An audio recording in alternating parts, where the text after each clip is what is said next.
पुराने ज़माने का ज़िक्र है कि एक गांव में एक मौची रहा करता था जो गैर शादीशुदा था। वो सारा दिन लोगों के जूते सिलाई क्या करता और जो पैसे मिलते उन्हीं से गुज़र बसर करता। उसकी आमदनी इतनी कलील थी कि बमुश्किल अपना पेट पालता, इसीलिए उसने कभी शादी का ख्याल भी दिल में न लाया था। एक दिन उसे खचड़ी खाने का बहुत दिल ही चाहा।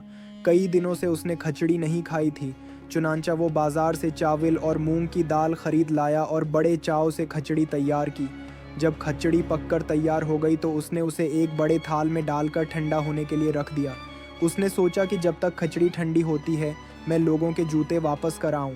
ये सोचकर वो खचड़ी वहीं छोड़कर लोगों के जूते देने चला गया। इत्तेफाक से एक गीदड़ भी जंगल से भटकता हुआ इधर आ निकला। उसने मूची का घर खाली देखा तो अंदर घुस आया। इसकी नज़र जैसे ही थाल में रखी ताज़ा खचड़ी पर पड़ी तो भूख के मारे फ़ौरन उस पर टूट पड़ा और जल्दी जल्दी खाने लगा। अभी वो खचड़ी ख़त्म भी न कर पाया था कि बदकिस्मती से मूची वापस आ गया। वो भी खचड़ी खाने के लिए बेताब था, उसी लिए जोते जल्दी वापस कर आया था।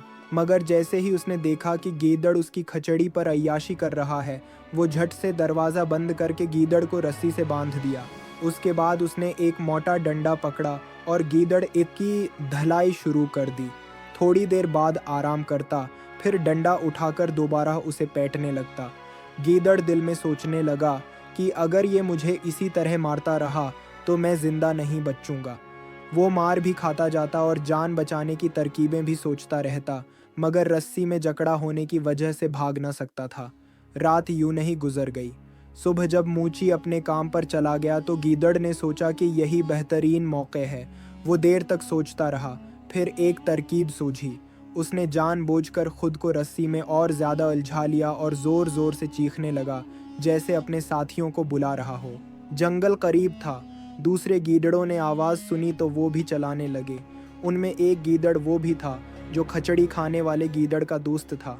जब उसने अपने दोस्त की आवाज़ पहचानी तो उसे ढूंढते ढूंढते मूची के घर तक पहुंच गया। जब उसने अंदर झांका तो देखा कि उसका दोस्त बुरी तरह बंधा हुआ है और उसका जिस्म पटाई के बाद सौज कर मोटा ताज़ा हो गया है। उसने पूछा, दोस्त तू यहाँ क्या कर रहा है? ये हालत क्यों है? बंधे हुए गीदड़ ने दर्द छिपाने के लिए ज़रा मुस्कुरा कर कहा, अरे हम तो बड़ी ऐश में हैं, तुम जंगल में मरो और हम यहाँ मौजें करें। दोस्त ने उसे सौजा हुआ देखकर वाकई समझा कि शायद वो मज़े में है। उसने पूछा कि तुम्हें ये ऐश कैसे मिली? बंधे हुए गीदड़ ने चालाकी से कहा, मैं तुम्हें राज बताता हूँ, मगर शर्त ये है कि तुम किसी को नहीं बताओगे। दोस्त ने फ़ौरन कहा, नहीं बताऊँगा, वादा। गीदड़ ने कहा, एक नहायत रहमदिल आदमी ने मुझे पकड़ा है। वो मुझे रोज़ हलवा पूरी खुलाता है और देखो तो सही मुझे रस्सियों में किस तरह बांधा हुआ है कि कहीं भाग न जाऊं। इसीलिए मेरा जिस्म इतना मोटा हो गया है। दोस्त का मना पानी से भर गया। बंधे गीदड़ ने देखा कि वो फंसा जा चुका है तो आहिस्ता से बोला, अगर चाहूँ तो मैं अपनी जगह तुम्हें ये ऐश दिला सकता हूँ। मेरी रस्सी खोल दो, मैं तुम्हें अपनी जगह बांध दूंगा। 2-3 दिन में तुम भी मोटे ताज़े हो जाओगे। दोस्त फ़ौरन मान गया। उसने उसकी रस्सी खोल दी। बंधे हुए गीदड़ ने खुद को आज़ाद किया और उसे अपनी जगह बांध कर चलता बना। मूची जब वापस आया तो फिर डंडा उठाया और पहले की तरह पटाई शुरू कर दी। नया गीदड़ चीखता रहा, अरे ये कैसी हलवा पूरी है? कुछ देर बाद वो बोला, तुम मुझे क्यों मारते हो? मैंने क्या बगाड़ा है? मौची हैरान रह गया कि गीदड़ इंसानों की तरह बोल रहा है। उसने सोचा, यकीनन पहले ये चुप रहकर मुझे बेवकूफ़ बना रहा था। मौची ने मज़ीद चंद डंडे मारे और बोला, जब तक अपनी खचड़ी का बदला ना ले लूँ तुझे छोड़ूंगा नहीं। तब गीदड़ ने सारी बात बताई कि वो खचड़ी नहीं खाने वाला गीदड़ था, बल्कि उसने जगह बदल ली थी। मौची फिर भी न माना। डंडे खा खाकर गीदड़ बुरी तरह घबरा गया और बोला, अगर तुम मुझे छोड़ दो तो मैं तुम्हारी शादी बादशाह की बेटी से करवा दूंगा। मूची हैरान रह गया, क्या बादशाह की बेटी से? मैं एक गरीब मोची। गीदड़ बोला, मैं सच कह रहा हूँ, मैं तुमसे वादा करता हूँ। मूची ने हैरत के बावजूद उसे आज़ाद कर दिया। गीदड़ आज़ाद होकर कहने लगा, तुम घर में ठहर कर मेरा इंतज़ार करो, मैं बहुत जल्द तुम्हारे लिए खुशखबरी लेकर आऊँगा। ये कहकर गीदड़ वहाँ से रुखसत हो गया।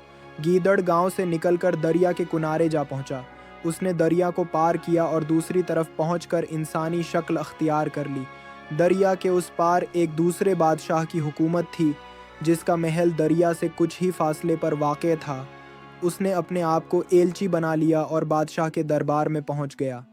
بادشاہ نے اسے دیکھا تو پوچھا، آئے اجنبی، تو کون ہے اور کہاں سے آیا ہے؟ اس نے سر جھکا کر عرض کی، بادشاہ سلامت، میں آپ کے پڑوسی ملک کے بادشاہ کا ایلچی ہوں۔ یہ سن کر بادشاہ نے اسے عزت سے اپنے پاس بٹھایا اور پوچھا، اے ایلچی، کہو تمہارے بادشاہ کا کیا پیغام ہے؟ اس نے ادب سے کہا، ہمارا بادشاہ ابھی کنوارا ہے اور اس نے آپ کی بیٹی کے لیے شادی کا پیغام بھیجا ہے۔ اتفاق سے بادشاہ کی ایک جوان بیٹی تھی اور وہ اس کے رشتے کے لیے پریشان رہتا تھا۔ جب اسے معلوم ہوا کہ پیغام خود چل کر آ گیا ہے تو بہت خوش ہوا۔ اس نے کہا، ہمیں یہ رشتہ منظور ہے۔ ساتھ ہی شادی کی تاریخ بھی مقرر کر دی اور ایلچی کو بہت سے قیمتی تحائف دے کر رخصت کیا۔ ایلچی وہاں سے دریا کے کنارے آیا، پھر گیدڑ کی شکل میں واپس گاؤں کی طرف چل پڑا۔ گاؤں پہنچ کر وہ سیدھا موچی کے گھر گیا۔ موچی اس کا منتظر تھا۔ اسے دیکھتے ہی بولا، کیا خوشخبری لائے ہو؟ گیدڑ نے کہا، تمہاری شادی پکی ہو گئی ہے۔ اس تاریخ کو تمہاری شادی بادشاہ کی بیٹی سے ہوگی۔ یہ سن کر موچی گھبرا گیا۔ میرے پاس تو ایک پھوٹی کوڑی بھی نہیں۔ گیدڑ نے کہا، تم فکر نہ کرو۔ یہ کہہ کر وہ چلا گیا۔ موچی کو اب بھی یقین نہیں آ رہا تھا کہ اس کی شادی بادشاہ کی بیٹی سے ہونے والی ہے، لیکن جب مقررہ تاریخ کی صبح گیدڑ اس کے پاس آیا تو اسے اور حیرت ہوئی۔ گیدڑ نے کہا، چلنے کی تیاری کرو، آج تمہاری شادی ہے۔ موچی نے کون سا سامان لینا تھا، وہ خاموشی سے گیدڑ کے پیچھے چل پڑا۔ گیدڑ اسے دریا کے پاس لے آیا۔ اس وقت وہاں ایک دھوبی کپڑے دھونے آیا ہوا تھا۔ گیدڑ نے اسے ایک سونے کی مہر دی اور کہا، جتنے کپڑے لائے ہو سب یہاں درختوں اور جھاڑیوں پر پھیلا دو۔ دھوبی فوراً مان گیا۔ اس نے سارے کپڑے پھیلا دیے۔ گیدڑ وہاں سے ایک روئی فروش کے پاس گیا، اسے بھی سونے کی مہر دی اور کہا کہ روئی کے گٹھے دریا کے کنارے رکھ دو۔ روئی فروش نے بھی کہا مان لیا۔ اب گیدڑ نے موچی کو سمجھایا، میں دریا کے اس پار جا رہا ہوں، تم صرف مجھے دیکھتے رہنا۔ جب دیکھو کہ میں بادشاہ کے محل میں داخل ہو گیا ہوں تو دھوبی سے کہہ دینا کہ اپنے کپڑے اٹھا لے، پھر تم روئی کے گالے دریا میں پھینک دینا، باقی سب میں سنبھال لوں گا۔ یہ کہہ کر گیدڑ دریا میں اترا اور پار کر کے پھر انسانی شکل میں بادشاہ کے محل کی طرف چل پڑا۔ ادھر بادشاہ محل کی چھت پر چڑھ کر شاندار بارات کا انتظار کر رہا تھا۔ اس نے درختوں اور جھاڑیوں پر پھیلے کپڑے دیکھے اور سمجھا کہ یہ بارات کا پڑاؤ ہے، بارات ابھی پہنچنے والی ہے۔ پیچھے موچی نے بھی گیدڑ کی ہدایات کے مطابق دھوبی سے کپڑے اتروا دیے اور روئی کے گالے دریا میں پھینکنا شروع کر دیے۔ دور سے وہ ایسے لگ رہے تھے جیسے بہت سی بڑی کشتیاں ڈوب رہی ہوں اور تیر رہی ہوں۔ ادھر ایلچی گیدڑ جیسے ہی بادشاہ کے پاس پہنچا تو رونے لگا۔ بادشاہ گھبرا کر پوچھنے لگا، کیا ہوا، بارات کہاں ہے؟ ایلچی نے کہا، بادشاہ سلامت، بہت برا ہوا۔ دریا میں خوفناک طوفان آ گیا، تمام سامان، وزیر، رشتہ دار، سپاہی، سب کشتیاں سمیت ڈوب گئے۔ صرف میں اور بادشاہ سلامت زندہ بچے، وہ بھی پھٹے پرانے کپڑوں میں۔ ان کے کپڑے ایک غریب آدمی نے دیے ہیں، وہ اس وقت دریا کے پار تنہا بیٹھے ہیں۔ یہ سنتے ہی بادشاہ نے فوراً سپاہیوں کو حکم دیا کہ پورے اہتمام سے ہمارے ہونے والے داماد کو لے آؤ۔ سپاہی فوراً موچی کو لے آئے۔ دریا میں کپڑے اور روئی کے گالے غائب تھے۔ سب کچھ ویسا ہی دکھ رہا تھا جیسے ایلچی نے کہا تھا۔ موچی کو کشتی سے پار کروا کر بڑی شان سے محل میں لایا گیا۔ بادشاہ نے اسے زندہ پا کر خوشی کا اظہار کیا اور فوراً شادی کر دی گئی۔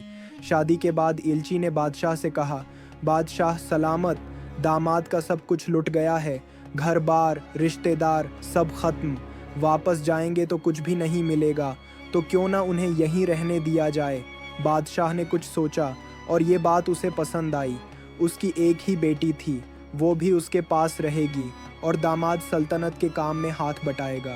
یوں موچی کو ایک شاندار محل دیا گیا۔ چند روز گیدڑ بھی وہاں انسانی شکل میں رہا، پھر ایک دن موچی سے کہا، میں نے جو وعدہ کیا تھا پورا کر دیا، اب مجھے اجازت دو، میں اپنے ساتھیوں کے پاس واپس جانا چاہتا ہوں۔ موچی نے بہت روکنا چاہا مگر وہ نہ مانا اور دوبارہ گیدڑ بن کر اپنے دوستوں کے پاس چلا گیا۔ یہاں ہماری کہانی ختم ہوتی ہے۔ اگر یہ کہانی آپ کو پسند آئی تو لائک اور سبسکرائب کرنا نہ بھولیں تاکہ آپ ہمارے ساتھ ہر کہانی دیکھ سکیں۔ ملتے ہیں ایک اور نئی ویڈیو کے ساتھ، تب تک کے لیے اللہ حافظ۔